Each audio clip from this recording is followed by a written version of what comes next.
Tahukah anda bahawa kombinasi minyak argan dan minyak kemiri mampu menjadikan rambut lebih lebat dan kuat tanpa perlu berbelanja besar di salon?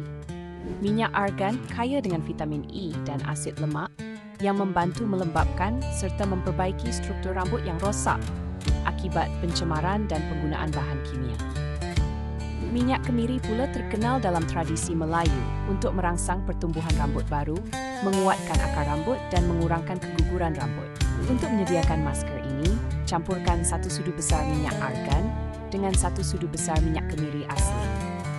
Panaskan sedikit campuran ini menggunakan teknik double boiler supaya minyak mudah meresap ke kulit kepala dan tidak terlalu panas.